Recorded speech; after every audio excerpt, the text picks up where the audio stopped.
Hello everybody and welcome to another episode of Peteman Reviews. Today we have the commemorative edition of the G1 Autobot Jazz. As you can see, in his Porsche mode, Jazz maintains his normal Martini racing sponsorship colour scheme, though instead of having Martini on the side, it says Meister or Meister, which is also prominently displayed throughout the vehicle. And that's his name in Japan. They don't call him Jazz, they call him Meister or Meister. So, in a way, it kind of works quite well. It looks close enough to Martini that you wouldn't worry too much about it from a distance. You just look at that and you think, oh yeah, that's the Martini sponsorship, as currently seen on the Williams Formula 1 cars. When you get closer, they have got around the copyright. So, in terms of car mode, it's pretty authentic. Looks good, very compact. Wheels are the rubber again, and it's got some good detailing on it. Nice grille there. Wings large, detailed. Again, it doesn't perhaps feel quite as detailed as Red Alert, who we previously reviewed, but it's a good obvious car. It's obviously a Porsche, and it's obviously with the racing colours. Perhaps the rear fin is a bit on the oversized side, though I'm not familiar with the racing teams at that time. Maybe that's an accurate representation. That said, while it may be oversized, it doesn't necessarily look out of place. It doesn't look like someone's just gone, hey, let's stick a massive rear spoiler on there, and you're going, oh, that looks weird. It kind of, you could imagine that easily appearing on a racing team.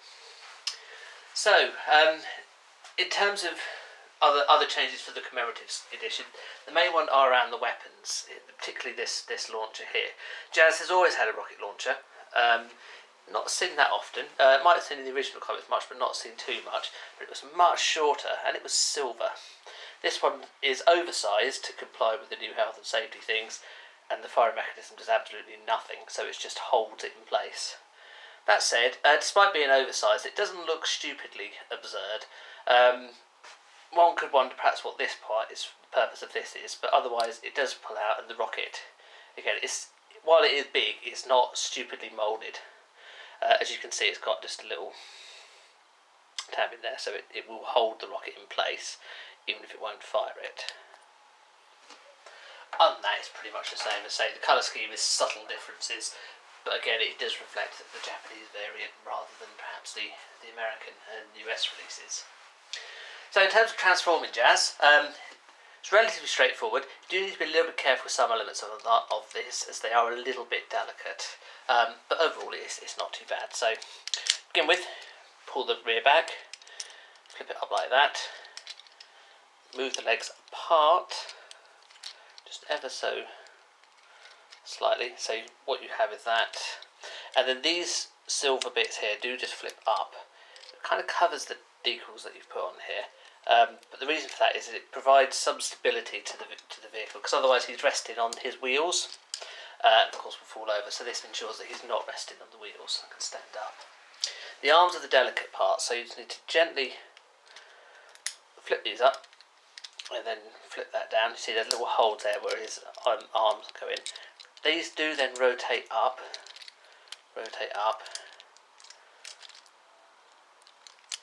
Okay, now this is where Jazz is slightly more complex than some of the other Transformers. So what you need to do, open the doors, because you see the silver part here, this needs to be here. So it flips down once, like that, and then it flips up again. So you've now got the silver bit down here, and this disengages like that.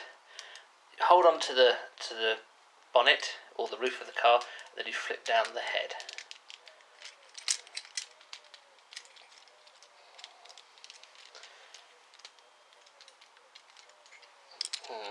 Doesn't quite look right, does it?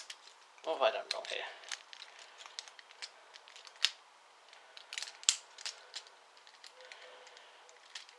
I'm not sure. Yeah. I'm sure if you're watching this, you're going, but this is a G1 Transformer. How can you not get it right? Well, yes, it is a G1 guy, but it's not the easiest sometimes to transform. That was right. It's there. So you need to almost have the head up like on it like this. So you flip the front down and then you move the head back. Otherwise, it tends to move the whole lot. So it's useful to see if you ever sort of go, what am I doing wrong with my transformer? You aren't. Well, you are, but it's quite easily done. Okay, so, and then we just give him his gun. So this is the regular gun that you most commonly see Jazz with. And the rocket launcher, which you least commonly see Jazz. Now this attaches, it's very simple mould, it just goes either side of his head. It doesn't actually attach to anything. I say either side of his head rather, I mean this part here. So it kind of, say it doesn't attach, it kind of slots in. Like so, and there we go. So it looks right, it perhaps overbalances him a little bit, but you can just slightly rectify it. Okay, there we are. That is Jazz in his robot mode. It's a pretty authentic recreation of how he was. I know that the missile is oversized. That said, Jazz didn't see it. I mean, you saw in some comic versions he did have it in his normal size, when it kind of was about half that size, so it kind of came up to about there, maybe a little bit longer. But all told, it works. Chroming is good. Again, I'm not entirely sure how much of that was evident from the originals, but certainly it's very prominent in the re-release. Details are pretty good. And one nice thing about Jazz, and to be fair, all the Autobot cars which have this kind of arms, is the way the arms are, it does give them excellent movement. So they can move their arms fully up, round, with both the rotating shoulder and rotating elbow as well. So they have excellent arm movement, which was something that wasn't really carried on to that much for the time. It does appear on the early cars and then the redeco colour schemes of them, but it doesn't appear on the next few waves, where they just have a very simple up and down arm joints. It was a shame that wasn't carried on. The hands do rotate.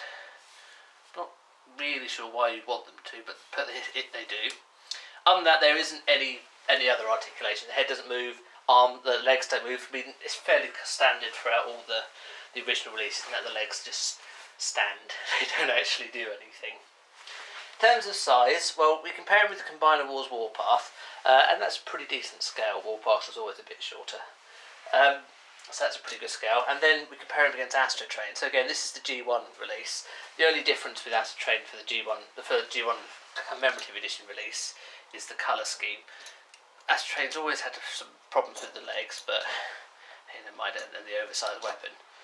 But actually, again, that feels alright. Jazz is not quite as tall as Astro Train, but Astro Train was meant to be bigger anyway. I know he changed into a shuttle, so the robot was not going to be quite as big as the shuttle, but he was always portrayed as being fairly large for a robot. And that kind of works. What also works in Jazz's favour is that the proportions feel right. For those of you who've seen the Seacon videos, and I was talking about the tiny head compared with the rest of them, Jazz's head is pretty much in proportion. It doesn't feel like it's a tiny head, it doesn't feel like it's a huge head. It is quite a good proportion for the size of him. Shoulders, chest, all of him is a good proportion. Jazz is probably one of the better examples of the G1 range, the first wave. Not to say that the others are bad, but that Jazz feels like he's done really, really well. If I were to re-release him now, obviously you'd expect to see full articulation in the legs and things, but otherwise you keep him pretty much the same. It's a good robot, it's a good toy, definitely one to get hold of. And the commemorative edition doesn't feel like you're sacrificing something for health and safety. I know you are a bit, in that you have the oversized missile launcher, but it doesn't look too out of place. You can easily take it off if you want. Let's face it, most times we see Jazz, he doesn't have a rocket launcher on his back, so you can quite easily just take this off if you say, I don't want to see that. Do you know what? That is near enough identical to the original release, so you don't feel like you're missing anything. Or you could get the original, it will cost, but yeah, if that's what you want, go for it. He's a good guy, good robot, definitely worth picking up. Okay, so please leave comments below, subscribe, click on the other links, and we'll see you in the next video. Thank you very much for watching. Goodbye.